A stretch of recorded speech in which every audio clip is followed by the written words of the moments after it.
वाली हॉरर कहानी के साथ। उम्मीद है ये कहानी आपको पसंद आएगी। तो दोस्तों, बिना वक्त गवाए चलिए शुरू करते हैं। कहते हैं कि इंसान का डर इंसान के दिल के किसी न किसी कोने में हमेशा मौजूद रहता है और एक खास मौके पर ही बाहर आता है। शायद उस दिन रॉकी का भी वो खास मौका आ चुका था, क्योंकि वो भी किसी बात को लेकर काफी डरा हुआ था और डरी सहमी हालत में छुपते छुपाते तेजी के साथ अपने घर की ओर जा रहा था। उसे देखकर ऐसा लग रहा था कि जैसे मानो वो किसी से छुप रहा हो या फिर किसी के डर की वजह से छुपने की कोशिश कर रहा हो, क्योंकि उसके चेहरे पर एक अजीब सा घबराहट भरा पसीना इस बात की साफ गवाही था कि वो देर रात कुछ न कुछ तो गलत करके आ रहा था। हालांकि बात क्या थी वो तो सिर्फ रॉकी ही जानता था। रात का वक्त था और घड़ी में ठीक 12 बज रहे थे। ऊपर से कड़ाके की सर्दी और घने कोहरे का आलम भी काफी था और उसी कोहरे को चीरते हुए देर रात रॉकी अपने घर की ओर जा रहा था। रोड, रास्ते और गली कूचे एकदम शांत और सुनसान पड़े थे, क्योंकि रात काफी हो चुकी थी और सभी लोग अपने अपने घरों में आराम से सो रहे थे। हाँ, चारों तरफ से कुत्तों के रोने और चिल्लाने की भयानक आवाजें जरूर सुनाई दे रही थी, जो रॉकी के डर को और भी ज्यादा बढ़ा रही थी। भला वो किस बात से इतना ज्यादा डरा हुआ था और क्यों इतना घबरा रहा था, इसका कोई अंदाजा नहीं था। हाँ, लेकिन इस बात का अंदाजा जरूर था कि वो कुछ गलत करके आ रहा था। इसलिए अब रॉकी को जल्द से जल्द अपने घर बिरला नगर पहुंचना था और लगभग 1 बजे तक वो कुद्दूस मार्केट क्रॉस कर चुका था, जहां से उसका घर अब बस कुछ ही दूरी पर था। आखिरकार लंबे लंबे कदम बढ़ाकर वो कुछ ही मिनटों में बिरला नगर यानी अपने घर पहुंच गया और अपने घर के मेन दरवाजे के सामने आकर खड़ा हो गया। दरवाजे के ठीक पास में एक घंटी लगी थी, जिसे बजाने में रॉकी के हाथ काफी कांप रहे थे, क्योंकि अंदर रॉकी के पिताजी उसका काफी देर से इंतजार कर रहे थे। रॉकी अपनी पूरी हिम्मत जुटाकर बार बार अपने सीधे हाथ को घंटी के पास ले जा रहा था, लेकिन पिताजी के डर की वजह से वो घंटी नहीं बजा पा रहा था। आखिरकार बड़ी हिम्मत जुटाने के बाद उसने घंटी बजाई और पिताजी के दरवाजा खोलने तक इंतजार किया। पिताजी ने घंटी की आवाज सुनते ही फौरन दरवाजा खोला और रॉकी से कहा, रॉकी बेटा, इतनी देर तक कहाँ था तू?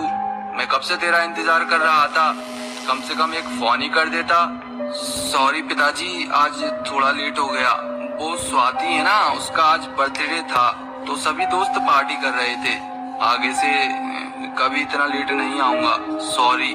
अच्छा ठीक है, चल अब अंदर आ, बाहर बहुत सर्दी है और कल तुझे स्कूल भी जाना है। अगर बीमार हो गया तो फालतू में स्कूल का नागा हो जाएगा। चल अब जल्दी अंदर आ। पिताजी की बात सुनते ही रॉकी फौरन अंदर आ गया, जिसके अंदर आते ही पिताजी ने कहा, अच्छा वैसे ये स्वाति कौन है? पिछले कुछ दिनों से देख रहा हूँ, जब देखो तो उसी की बातें करता रहता है। मैंने तो आज तक कभी नहीं देखा उसे और ना ही तूने कभी उसे मुझसे मिलवाया। वो क्या तेरी कोई स्कूल फ्रेंड है? नहीं नहीं पिताजी, वो मैं उसे जानता था। मेरा मतलब है जानता हूँ। वो यहीं पास में ही रहती है और मेरी बहुत अच्छी दोस्त है। अच्छा चल, अब तुम हाथ धोकर आ, तब तक मैं खाना गर्म करके टेबल पर लगाता हूँ। अरे नहीं पिताजी, आप परेशान ना हो, मैं स्वाति के यहाँ खाना खाकर आया हूँ। आप तो जाकर आराम से सो जाइए। क्या खाना खाकर आया है? पक्का खाना खाकर आया है? हाँ पिताजी, मैं खाना खाकर आया हूँ, आप तो जाकर आराम से सोइए। अच्छा बेटा ठीक है, जाता हूँ मैं सोने, लेकिन उससे पहले मुझे एक बात बता कि आज तुझे कुछ हुआ है क्या? बस पिताजी का इतना कहना ही था कि रॉकी बड़े अजीब लहजे में पिताजी से कहने लगा, नहीं तो आपको ऐसा क्यों लग रहा है? देखिए ना, मैं तो एकदम ठीक हूँ ना। अच्छा जरा अपने चेहरे पर हाथ फेर कर तो देख, कितना पसीना आ रहा है। भला इतनी सर्दी में भी क्या किसी को इतना पसीना आता है? अच्छा तो आप पसीने की बात कर रहे हो, मैं तो कुछ और ही समझ रहा था। ये तो वो मैं जल्दी की वजह से दौड़कर घर आया हूँ ना, इसलिए निकल रहा है इतना। अच्छा चल अब ठीक है, ज्यादा सफाई देने की जरूरत नहीं, मैं सोने जा रहा हूँ। अगर रात में तुझे भूख वगैरह लगे तो खाना मैंने फ्रिज में रख दिया है, ठीक है, गर्म करके खा लेना। बस इतना कहकर रॉकी के पिताजी सोने चले गए और रॉकी मुंह हाथ धोने के लिए बाथरूम आ गया। बाथरूम में आते ही रॉकी ने पहले तो अपनी शर्ट को उतारा और बाथरूम के कांच में अपने जिस्म को गौरों से देखने लगा कि तभी उसे अपने जिस्म पर कई सारे नाखूनों के स्क्रैच दिखाई दिए, जिन्हें देखकर वो गड़गड़ाते हुए अपने आप से बातें करने लगा। ये मैंने क्या किया? मैंने उसे मार दिया मैंने उसे। अब मैं क्या करूं? मुझे पुलिस पकड़ कर ले जाएगी। आखिर मैंने ऐसा क्यों किया? वो मुझे मारना चाहती थी तो मैं उसके हाथ से चाकू भी तो छीन सकता था ना, लेकिन नहीं, मैंने उसे मार दिया। आखिरकार वही हुआ जिसका डर था। अंदाजा सही निकला। रॉकी के हाथों से किसी का खून हुआ था, लेकिन किसका? क्या उसने स्वाति का मर्डर किया था या फिर किसी और का? आखिर उसका ऐसा करने के पीछे क्या वजह थी? क्या उसके साथ वहाँ कुछ गलत हो रहा था?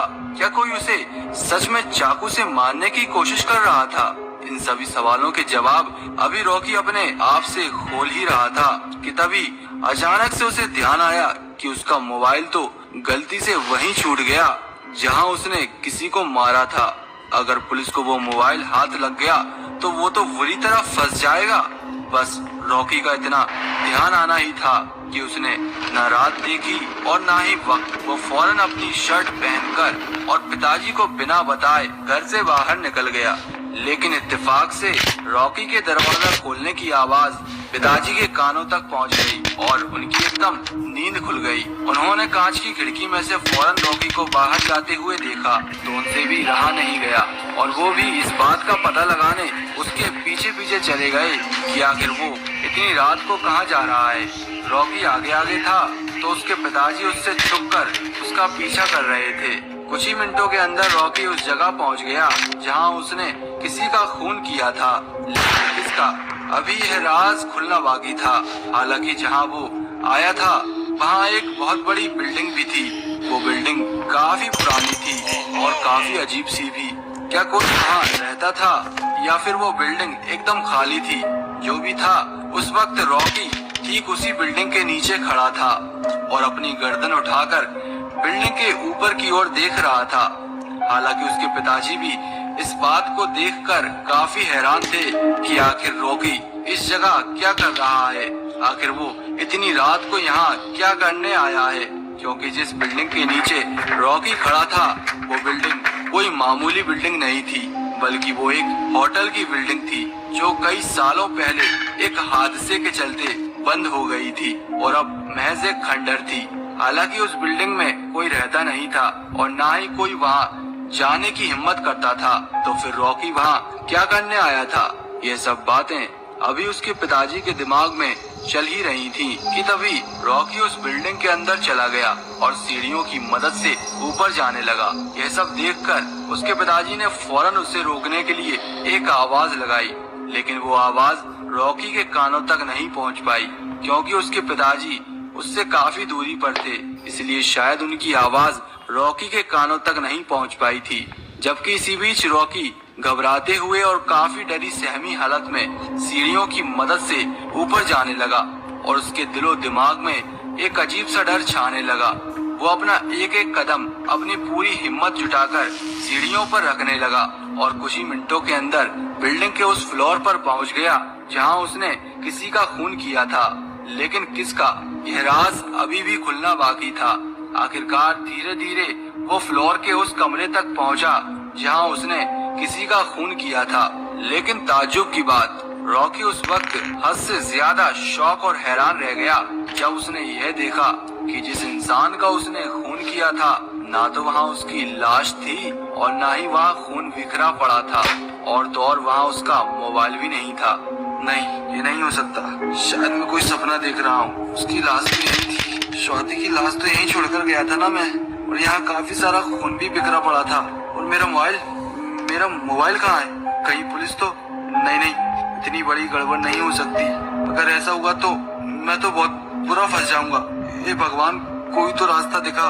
प्लीज मेरी मदद कर, कोई तो रास्ता दिखा मुझे। आखिरकार अंदाजा सही निकला, रॉकी ने स्वाति का ही खून किया था। लेकिन क्यों? अपनी जान बचाने के लिए या फिर किसी और वजह से? ये राज भी अभी खुलना बाकी था। आखिरकार कुछ देर अपने आप में गिड़गिड़ाने के बाद रॉकी जैसे ही पीछे मुड़ा तो उसके पैरों तले एकदम जमीन खिसक गई और वो ऊपर से नीचे तक कांपने लगा, क्योंकि उसके ठीक सामने स्वाति खड़ी थी और वो भी एकदम जिंदा। उसके हाथ में एक खूनी चाकू भी था जिससे वो रॉकी पर वार करने ही वाली थी कि तभी उसके पिताजी ने उस भयानक मंजर को देखकर एक चीख भरकर तुरंत रॉकी को आवाज लगाई। आवाज का उस जगह गूंजना ही था कि स्वाति एक धुआं बनकर एकदम गायब हो गई और उसे देखकर रॉकी बेहोश हो गया। उसके बाद जब उसकी आंख खुली तो उसने अपने आप को बेड पर और अपने पिताजी को अपने पास पाया। पिताजी को देखते ही वो फौरन उनसे लिपटकर रोने लगा और उनसे कहने लगा, मैंने स्वाति को जानबूझकर नहीं मारा है पिताजी, अगर मैं उसे नहीं मारता तो वो मुझे मार देती। सुनकर पिताजी ने कहा, स्वाति या फिर पद्मा? हैरान मत हो बेटा, तुमने किसी का खून नहीं किया है, पहले तुम मुझे पूरी बात बताओ, क्या हुआ था तुम्हारे साथ? पिताजी की बात सुनकर रॉकी ने उन्हें पूरी बात सच सच बता दी और कहा कि उसकी स्वाति से मुलाकात एक हफ्ते पहले हुई थी, जब मैं कोचिंग के लिए उस जगह से निकल रहा था। वहीं मिली थी वो पहली बार मुझे, उसी खंडर के पास। उसने मुझसे कहा कि वो बहुत गरीब है और उसकी पूरी फैमिली उसी खंडर में रहती है। बस उस दिन के बाद से हमारी रोज मुलाकात होती रही। मैं रोज कोचिंग के लिए उस जगह से निकलता और वो रोज वहाँ खड़े होकर मेरा इंतजार करती। लेकिन फिर एक दिन उसने मुझसे कहा कि आज उसका बर्थडे है, लेकिन अफसोस वो इस बार अपना बर्थडे नहीं मना पाएगी, क्योंकि उसकी फैमिली के पास इस बार उसका बर्थडे मनाने के लिए पैसे नहीं है। इसलिए मुझे उसकी बातें सुनकर उस पर फौरन तरस आ गया और मैं अपनी पॉकेट मनी के पैसों से मार्केट में उसके लिए एक केक और कुछ कपड़े लेने चला गया। खरीदारी करते करते कब रात के 11 बज गए मुझे पता ही नहीं चला।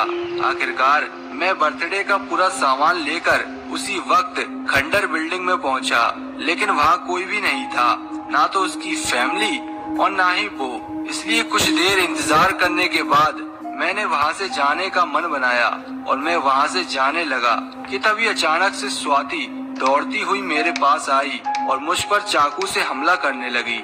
मैंने उसे रोकने की काफी कोशिश की और उससे चाकू छीनने की भी काफी कोशिश की, लेकिन तभी उसी खींचतानी में वो चाकू गलती से उसके पेट में घुस गया और वो मर गई। लेकिन फिर जब मैं दोबारा वहाँ गया तो उसे जिंदा देखकर एकदम हैरान रह गया। सच कहूँ तो पिताजी, मुझे अभी तक अपनी आंखों पर यकीन नहीं हो रहा है कि आखिर वो जिंदा कैसे हो गई और आपके चिल्लाते ही आखिर वो गायब कैसे हो गई। कहीं वो स्वाति नहीं बेटा, उसका असली नाम पद्मा है। शायद तुम्हें याद है या नहीं, आज से 5 साल पहले उसी होटल के मालिक की बेटी ने खुदकुशी करके उसी होटल में अपनी जान दे दी थी, क्योंकि उसके पिताजी ने उसकी आंखों के सामने चाकुओं से गोदकर उसकी मां की हत्या कर दी थी।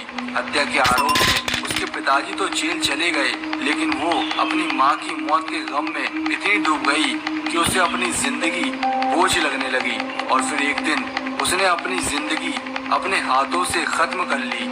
लेकिन उस दिन के बाद से उस होटल में अजीब अजीब सी घटनाएं घटने लगी और फिर एक दिन उसी होटल के मैनेजर की लाश उसी के रूम में बहुत ही बेदर्दी के साथ टुकड़ों में कटी हुई मिली। तो पुलिस द्वारा सीसीटीवी खंगालने पर पद्मा यानी कि स्वाति मैनेजर का खून करते हुए साफ साफ कैमरे में रिकॉर्ड हुई। तुम चाहो तो उस फुटेज को इंटरनेट पर भी देख सकते हो। बेटा याद रखें, कभी भी किसी अनजान इंसान पर भरोसा नहीं करना चाहिए और ना ही उसकी बातों में आना चाहिए। इंसान की खुद की सुरक्षा उसके खुद के हाथों में होती है। अगर आज मैं सही वक्त पर नहीं आता तो पता नहीं कुछ ही पलों में क्या से क्या हो जाता। और हाँ, अगर तुम सोच रहे हो कि उसने मेरे चिल्लाने के बाद तुम पर अटैक क्यों नहीं किया, तो मैं तुम्हें बता दूं, कोई भी की शैतानी ताकत हमेशा इंसान को अकेला देखकर उस पर हावी होती है और उस पर अटैक करती है। समझे दोस्तों, ये कहानी कैसी लगी आपको? उम्मीद है अच्छी ही लगी होगी। तो देरी किस बात की, दोस्तों को जल्दी से जल्दी शेयर कर दीजिए और दबाकर लाइक कीजिए और कमेंट कीजिए। और हाँ, जितने भी आपके दोस्त, friend, close friend, family member हों, उन सभी से चैनल सब्सक्राइब करवाइए। ठीक है दोस्तों, मिलते हैं अगली वीडियो पर।